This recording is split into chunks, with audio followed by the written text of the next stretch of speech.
Hey everyone, Sycra Yasin here, and today I'm just going to do a basic tutorial on the importance of form and construction.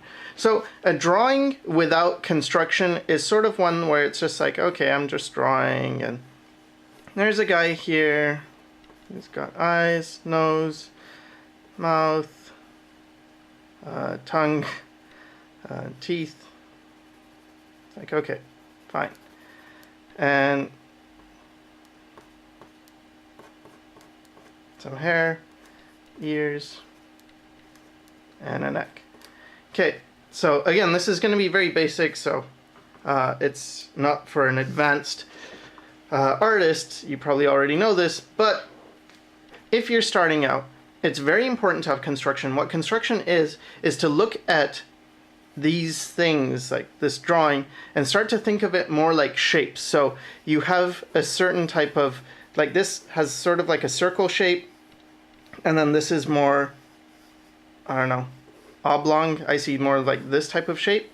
And the way I think of it is sort of like a pear. So let's just simplify this into a pear. And you might have seen stuff like this in an art book already, where you take, you know, a character and it's broken down into something very basic, something maybe like a pear.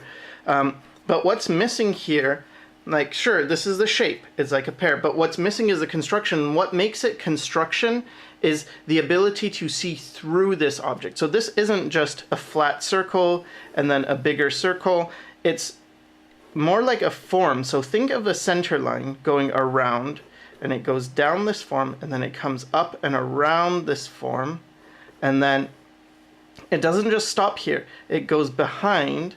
And you can ease up on the pressure, but I'm just going to use dotted lines. It goes behind here,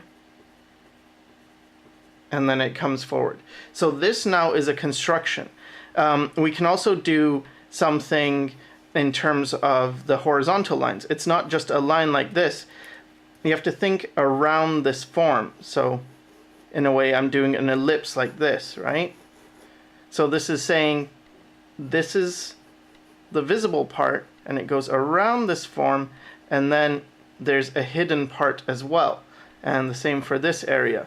Now, perspective helps this helps you to see this a lot, but even without perspective, I think this is a tutorial that I want to make just geared towards, you know, anybody. Like, if you like to draw and not necessarily draw professionally or something, just draw and make your drawings better, then this is really important. And I think one of the best ways to improve is draw circles and then draw an ellipse around in the circle and sort of imagine that this one is coming towards us and then this is in the background. Another thing you can do are things like this. Draw a cylinder.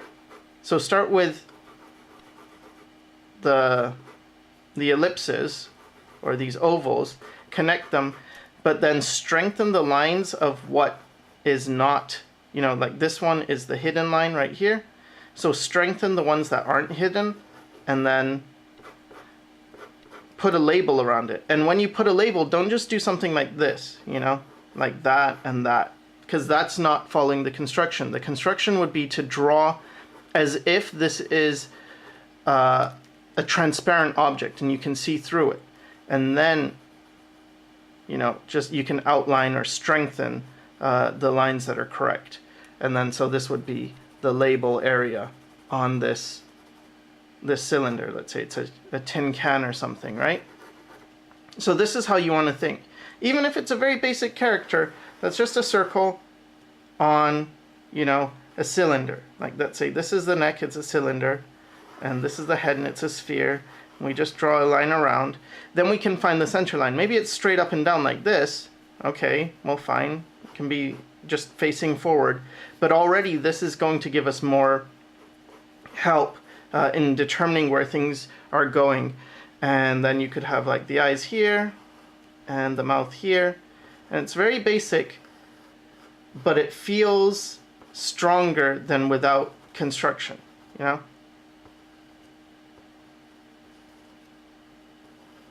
And you can also do things like this, like draw an arc for where the eyebrows are going to be and put the eyebrows on top of that arc, and it just looks a lot more I guess, finished than if you were to just draw it like this. And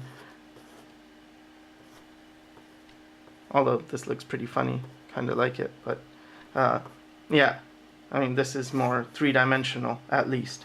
And you can also, with the circle, you can draw it something like this. And if you're having trouble drawing these ellipses like this, you just practice doing them a bunch of times and you get better at it, you know. Just practice making circles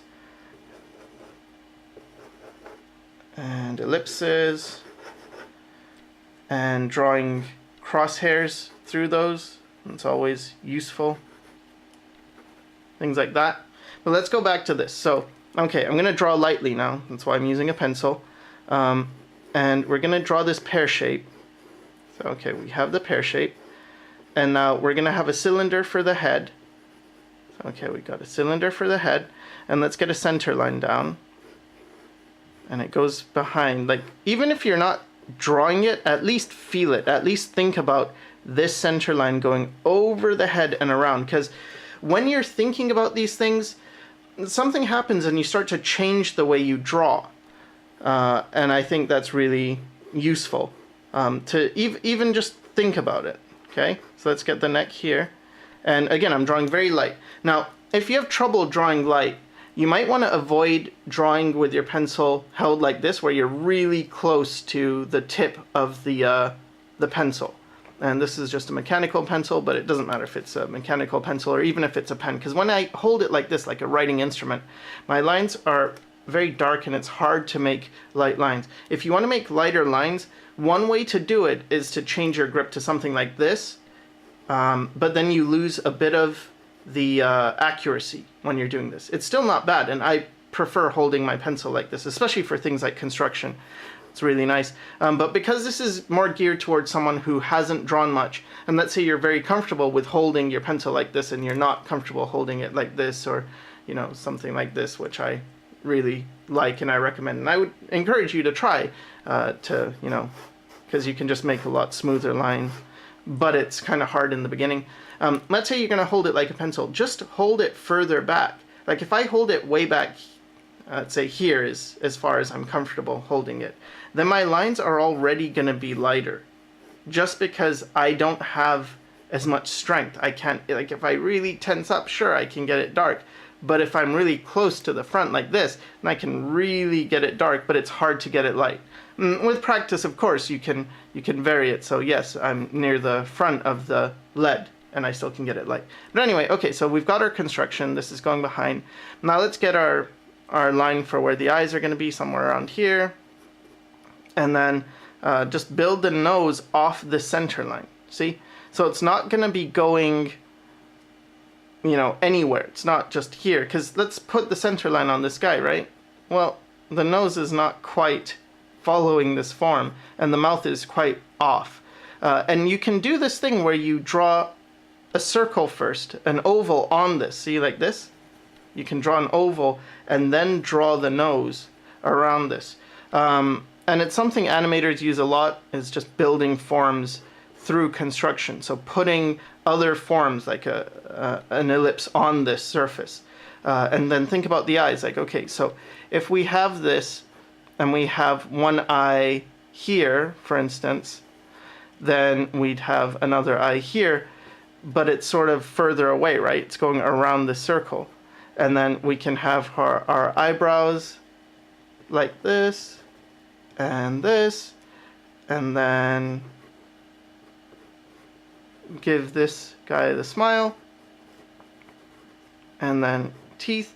But now remember that this mouth, right? You have teeth and stuff, but this is going inside, so we have our tongue, but the tongue isn't going to be right in the middle like this. Like if this face is sort of facing, you know, in a 3/4 view like this, we wouldn't have the mouth facing forward. So keep that in mind, that the mouth is, all this stuff is inside. And then when you strengthen these lines and give the guy an ear, and remember the other ear. Okay, so the other ear is on the opposite side, right? So we can get that in. We can get the other ear on the opposite side, but it's not going to be like this. See how this is as much outside of this, it's showing as much on this side as it is on this side. Well, in this, because we're thinking, okay, so we're seeing through this, right? We just started with a circle, we see through, and a lot of that ear is probably going to be hidden, maybe a little bit shows through, right? So you get something like that, and then it's much easier to place things. And he's looking at us, and there. So, oh yeah, and the hair. So even the hair, remember, some parts are going to be behind the head, and some parts are going to go forward.